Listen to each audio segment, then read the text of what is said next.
ಆತ್ಮೀಯ SSLC ವಿದ್ಯಾರ್ಥಿಗಳೇ, ತಮ್ಮೆಲ್ಲರಿಗೂ ಕೂಡ ನಿಮ್ಮದೇ ಆಗಿರತಕ್ಕಂಥ ಯೂಟ್ಯೂಬ್ನ ನಮ್ಮ ವಿಡಿಯೋಗೆ ಸ್ವಾಗತವನ್ನು ಕೋರ್ತಾ, ಇವತ್ತು 2024ರಲ್ಲಿ SSLC ಮತ್ತು PUC ಪರೀಕ್ಷೆಯನ್ನು ನಡೆಸುವ ಸಲುವಾಗಿ ಸರ್ಕಾರದ ಹಂತದಲ್ಲಿ ಉನ್ನತ ಇಲಾಖೆಯ ಒಂದು ಉನ್ನತ ಮಟ್ಟದ ಅಧಿಕಾರಿಗಳು ಸಭೆಯನ್ನು ಮಾಡಿದ್ದಾರೆ. ಆ ಸಭೆಯ ನಡಾವಳಿಗಳನ್ನು ನೋಡೋಣ. ಏಕೆಂದರೆ ತುಂಬಾನೇ ಬದಲಾವಣೆಗಳು SSLC ಪರೀಕ್ಷೆ 2024ರಲ್ಲಿ ಆಗಲಿದ್ದಾವೆ ಅಂತ ಹೇಳ್ತಾ ಯಾವೆಲ್ಲ ಬದಲಾವಣೆಗಳು ಆಗಲಿದ್ದಾವೆ ಅನ್ನೋದನ್ನು ಈ ವಿಡಿಯೋದಲ್ಲಿ ನಾನು ನಿಮಗೆ ಹೇಳ್ತಾ ಹೋಗ್ತೀನಿ. ಖಂಡಿತವಾಗಿ ಇದನ್ನು ಸೀರಿಯಸ್ ಆಗಿ ತೆಗೆದುಕೊಂಡು ಅಭ್ಯಾಸವನ್ನು ಮಾಡಬೇಕು ಮತ್ತು ಬದಲಾವಣೆಗಳನ್ನು ಅರಿತುಕೊಳ್ತಕ್ಕಂಥ ಕೆಲಸವನ್ನು ಆಗಬೇಕು ಅನ್ನೋದನ್ನು ನಾನು ಏನು ಮಾಡ್ತೀನಿ ಅಪ್ಪ ಅಂದರೆ ತಿಳಿಸ್ತಾ, ವಿಡಿಯೋನ ಲೈಕ್ ಮಾಡಿ, ಶೇರ್ ಮಾಡಿ, ಹಾಗೂ ಫಸ್ಟ್ ಟೈಮ್ ವಾಚ್ ಮಾಡ್ತಿದ್ರೆ ಸಬ್ಸ್ಕ್ರೈಬ್ ಜೊತೆಗೆ ಬೆಲ್ ಐಕಾನನ್ನು ಒತ್ತಲಿಕ್ಕೆ ಮರೆಯದಿರಿ. ಸೊ ನಮ್ಮ ಯೂಟ್ಯೂಬ್ ಚಾನಲ್ನಲ್ಲಿ SSLCಗೆ ಕನ್ನಡ, ಇಂಗ್ಲೀಷ್, ಹಿಂದಿ, ವಿಜ್ಞಾನ ಮತ್ತು ಸಮಾಜ ವಿಜ್ಞಾನದಲ್ಲಿ ಎಲ್ಲ ಪಾಠಗಳ ನೋಟ್ಸ್, ಕ್ವಶನ್ ಆನ್ಸರ್ಸ್, ಪಾಸಿಂಗ್ ಪ್ಯಾಕೇಜ್ಗಳು ಸಿಗ್ತವೆ. ಅದನ್ನು ನೋಡಲಿಕ್ಕೆ ವಿಡಿಯೋದ ಡಿಸ್ಕ್ರಿಪ್ಷನ್ ಬಾಕ್ಸ್ನಲ್ಲಿ ನಿಮಗೆ ಪ್ಲೇಲಿಸ್ಟ್ ಲಿಂಕನ್ನು ಸಜೆಸ್ಟ್ ಮಾಡಿದ್ದೀನಿ, ಅವುಗಳನ್ನು ನೋಡಿ ಅಂತ ಹೇಳ್ತಾ, ಕರ್ನಾಟಕ ಶಾಲಾ ಪರೀಕ್ಷೆ ಮತ್ತು ಮೌಲ್ಯ ನಿರ್ಣಯ ಮಂಡಳಿಯಿಂದ ಇನ್ನು ಮುಂದೆ ನಡೆಸಲಾಗುವ ಪರೀಕ್ಷೆಗಳ ಸಮರ್ಪಕ ನಿರ್ವಹಣೆ ಕುರಿತು ಚರ್ಚಿಸಲು ವಿಡಿಯೋ ಸಂವಾದದಲ್ಲಿ ಭಾಗವಹಿಸಿದ್ದ ಎಲ್ಲ ಇಲಾಖೆಯ ಅಧಿಕಾರಿಗಳನ್ನ ಅಧ್ಯಕ್ಷರು ಕರ್ನಾಟಕ ಶಾಲಾ ಪರೀಕ್ಷೆ ಮತ್ತು ಮೌಲ್ಯ ನಿರ್ಣಯ ಮಂಡಳಿಯವರು ಸಭೆಗೆ ಸ್ವಾಗತಿಸಿದರು. ಸೊ ಫಸ್ಟ್ ಅವ್ರು ಏನು ಹೇಳ್ತಾ ಇದ್ದಾರೆ ಅಂದರೆ, ಸುಮಾರು 38 ಶಿಕ್ಷಕರನ್ನು ಏನು ಮಾಡಿದಾರಪ್ಪ ಅಂದರೆ ಈ SSLC ಪರೀಕ್ಷೆಯಲ್ಲಿನ ಅವ್ಯವಹಾರಕ್ಕಾಗಿ ಅಮಾನತನ್ನು ಮಾಡಿದ್ದಾರೆ. ಅವ್ರು ಏನು ಹೇಳಿದ್ದಾರೆ ಅಂತಂದರೆ, ವಿಜಯಪುರ, ಯಾದಗಿರಿ, ಬೆಳಗಾವಿ, ಬೀದರ್, ಚಿಕ್ಕೋಡಿಯಲ್ಲಿ ಹೆಚ್ಚಿನ ಪ್ರಮಾಣದಲ್ಲಿ ನಕಲನ್ನು ಏನಾಗ್ತಾ ಇದೆ, ನಡೀತಾ ಇದೆ ಅಂತ ಹೇಳಿದ್ದಾರೆ. ಇನ್ನು ಸೆಕೆಂಡಲ್ಲಿ ಮೇನ್ ಪಾಯಿಂಟಲ್ಲಿ ಬರೋಣ. ಸೊ ಫಸ್ಟ್ ಒಂದು ಇಲ್ಲಿ ಹೇಳಿದ್ದಾರೆ, ಪ್ರಶ್ನೆ ಪತ್ರಿಕೆಗಳಲ್ಲಿ ABCD ವರ್ಷನ್ ಮತ್ತು QR ಬಾರ್ ಕೋಡ್ಗಳನ್ನು ಅಳವಡಿಸುವ ಕೆಲಸವನ್ನು ಆಗಲಿದೆ. ಅಷ್ಟೇ ಅಲ್ಲದೆ ವಿದ್ಯಾರ್ಥಿಗಳ ಪೋಷಕರು ಪರೀಕ್ಷೆಗೆ ಸಂಬಂಧಿಸಿದ ಯಾವುದೇ ಕಾರ್ಯದಲ್ಲಿ ಭಾಗವಹಿಸದಂತೆ 2023-24ನೇ ಸಾಲಿನಲ್ಲಿ ಕ್ರಮವನ್ನು ಏನು ಮಾಡ್ತಾರೆ, ತೆಗೆದುಕೊಳ್ತಾರೆ. ಮುಂದೆ ಪರೀಕ್ಷೆಯಲ್ಲಿ ನಕಲು ಮತ್ತು ಅವ್ಯವಹಾರವನ್ನು ತಡಿಲಿಕ್ಕೆ ಏನು ಮಾಡ್ತಾ ಇದ್ದಾರಪ್ಪ ಅಂತಂದರೆ, ವಿದ್ಯಾರ್ಥಿಗಳಿಗೆ ಈಗಿನಿಂದನೇ ಕೂಡ ಸಂದೇಶಗಳನ್ನು ಕಲಿಸ್ತಕ್ಕಂಥ ಕೆಲಸ ಆಗ್ತಾ ಇದೆ ಇಲಾಖೆಯ ವತಿಯಿಂದ. ಮುಂದೆ ಹೆಚ್ಚು ಫಲಿತಾಂಶ ಪಡೆಯಲಿಕ್ಕೆ ಶಿಕ್ಷಕರು ಮತ್ತು ಮುಖ್ಯ ಶಿಕ್ಷಕರ ಮೇಲೆ ಒತ್ತಡವನ್ನು ಹೇರದೇ ಇರಲು ಏನು ಮಾಡಿದಾರಪ್ಪ ಅಂತಂದ್ರೆ ನಿರ್ಧಾರವನ್ನು ಮಾಡಿದ್ದಾರೆ. ಇನ್ನು ಇದು ಮೇನ್ ಇದೆ, ಹೋಬಳಿ ಮತ್ತು ತಾಲೂಕು ಹಂತದಲ್ಲಿ ಹೆಚ್ಚಿನ ಪ್ರಮಾಣದ ಪರೀಕ್ಷಾ ಕೇಂದ್ರಗಳನ್ನು ಆಯ್ಕೆ ಮಾಡ್ತಾರೆ.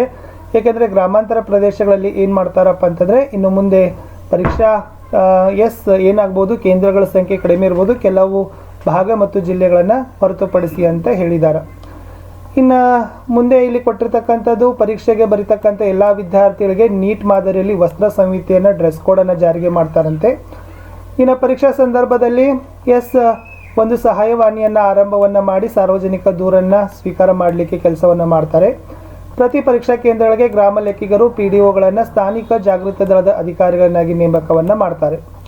ವಿಶೇಷವಾಗಿ ಪೊಲೀಸ್ ಠಾಣೆ ವತಿಯಿಂದ ಮಫ್ತಿ ಮೂಲಕ ವಿಡಿಯೋ ರೆಕಾರ್ಡ್ ಮಾಡ್ತಾರೆ ಅಂತ ಹೇಳಿದ್ದಾರೆ. ಇನ್ನು ಈ ಪರೀಕ್ಷೆಗೆ ಪ್ರಾಥಮಿಕ ಶಾಲಾ ಶಿಕ್ಷಕರಿಗೆ ಕೊಠಡಿ ಮೇಲ್ವಿಚಾರಕರಿರ್ತಾರೆ. ಪ್ರೌಢಶಾಲಾ ಶಿಕ್ಷಕರಿಗೆ ಪರೀಕ್ಷಾ ದಿನದಂದು ಡಯಟ್ನಲ್ಲಿ ಏನು ಮಾಡ್ತಾರೆ, ತರಬೇತಿಯನ್ನು ಮಾಡ್ತಾರೆ. ಇನ್ನು ಪರೀಕ್ಷಾ ಕೇಂದ್ರದ ಪ್ರತಿ ಕೊಠಡಿಯಲ್ಲಿನ CCTV ಮತ್ತು DVRಗಳನ್ನು ಅಳವಡಿಸಿ ದೃಶ್ಯಾವಳಿಗಳನ್ನು ಡಯಟ್ ಅಧಿಕಾರಿಗಳು ಪರಿಶೀಲನೆಯನ್ನು ಮಾಡ್ತಕ್ಕಂಥ ಕೆಲಸವನ್ನು ಮಾಡ್ತಾರೆ. ಪ್ರತಿ ಪರೀಕ್ಷಾ ಕೇಂದ್ರದಲ್ಲಿ ಪ್ರಶ್ನೆ ಪತ್ರಿಕೆ ಬಂಡಲ್ ತೆರೆಯುವುದು ಮತ್ತು ಕೊನೆಯಲ್ಲಿ ಸೀಲ್ ಮಾಡೋದನ್ನು ವೆಬ್ಕಾಸ್ಟಿಂಗನ್ನು ಸಹಿತ ಮಾಡ್ತಾರೆ. ಇನ್ನು ಯಾವ ಪರೀಕ್ಷಾ ಕೇಂದ್ರ ಇರ್ತದಲ್ಲ ಅಲ್ಲಿರ್ತಕ್ಕಂಥ ಶಾಲೆಯ ಪ್ರಥಮ ದರ್ಜೆ ಸಹಾಯಕ, ದ್ವಿತೀಯ ದರ್ಜೆ ಸಹಾಯಕ, ವಾಟರ್ ಬಾಯ್, ಗ್ರೂಪ್ D ಇತರೆ ಸಿಬ್ಬಂದಿಗಳನ್ನು ನೇಮಿಸಿಕೊಳ್ಳೋದಿಲ್ಲ. ಈ ಮೇಲೆ ಪರೀಕ್ಷಾ ಕೇಂದ್ರಗಳಲ್ಲಿ ಬಾಡಿಗೆ ಆಧಾರದ ಮೇಲೆ ಡ್ರೋನ್ ಕ್ಯಾಮೆರಾಗಳನ್ನ ಅಳವಡಿಸಿ ನಕಲನ್ನು ತಡೆಗಟ್ಟುವ ಕೆಲಸವನ್ನು ಮಾಡ್ತಾರೆ. ಸೊ ಇಷ್ಟೆಲ್ಲ ಏನಾಗಿದ್ದಾವಪ್ಪ ಅಂತಂದರೆ ವಿಶೇಷವಾಗಿರ್ತಕ್ಕಂಥ ಬದಲಾವಣೆಗಳನ್ನು ನಮ್ಮ SSLC ವಿದ್ಯಾರ್ಥಿಗಳಿಗಾಗಿ ಆಗಲಿದೆ ಅನ್ನೋದನ್ನು ನಾನು ಏನು ಮಾಡ್ತಾ ಇದ್ದೀನಿ, ಸೊ ಹೇಳ್ತಾ ಇದ್ದೀನಿ. ನಿಮ್ಮ ಶಾಲೆಯಲ್ಲಿ ನಿಮ್ಮ ಶಿಕ್ಷಕರು ಸಹಿತ ಕೂಡ ಇದನ್ನು ಏನು ಮಾಡ್ಬೋದು ಅಪ್ಪ ಅಂದರೆ ಹೇಳ್ಬೋದು. ಒಟ್ಟಾರೆಯಾಗಿ ಇಲಾಖೆ ಕೆಲಸ ಏನಿದೆಯಪ್ಪ ಅಂತಂದರೆ ನಕಲು ರಹಿತ ಪರೀಕ್ಷೆಗಳನ್ನು ನಡೆಸ್ತಕ್ಕಂಥದ್ದು, ಪಾರದರ್ಶಕತೆಯನ್ನು ಅಳವಡಿಕೆಯನ್ನು ಮಾಡ್ತಕ್ಕಂಥದ್ದು, ವಿದ್ಯಾರ್ಥಿಗಳು ಯಾವುದೇ ರೀತಿಯಾಗಿರ್ತಕ್ಕಂಥ ಅಂದರೆ ನಕಲುಗಳನ್ನು ಮಾಡದೆ ಈಗಿನಿಂದ ತಾವೇನು ಮಾಡಬೇಕಪ್ಪ ಅಂತಂದರೆ ಪರೀಕ್ಷೆಯಲ್ಲಿ ತಾವು ಹೆಚ್ಚಿನ ಸ್ಕೋರ್ಗಳನ್ನು ಪಡೆಯುವ ಸಲುವಾಗಿ ಕೆಲಸಗಳನ್ನು ಮಾಡಬೇಕು ಅನ್ನೋದು ಇಲಾಖೆಯ ಕೆಲಸವಾಗಿದೆ. ಆಮೇಲೆ ಏನೊಂದು ಈಗ ಮಾಧ್ಯಮಗಳಲ್ಲಾಗಿರ್ಬೋದು, ಪಾಲಕರ ದೂರುಗಳಿದಾವಲ್ಲ, ಕಾಪಿ ಆಗ್ತಕ್ಕಂಥದ್ದು, ವಿಶೇಷವಾಗಿ ಮಾಸ್ ಕಾಪಿ, ಅದನ್ನು ತಡಿತಕ್ಕಂಥ ಕೆಲಸಗಳನ್ನು ಕೂಡ ಇಲಾಖೆ ಏನು ಮಾಡಿದೆಯಪ್ಪ ಅಂತಂದರೆ ಮಾಡ್ತಕ್ಕಂಥ ಕೆಲಸ ಮಾಡ್ತಾಯಿದೆ.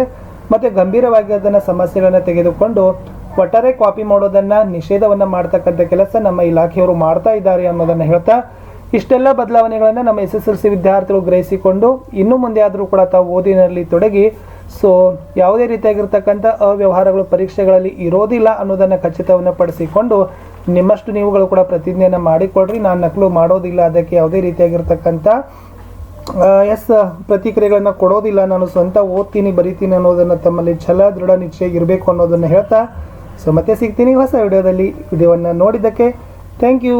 ಬಾಯ್.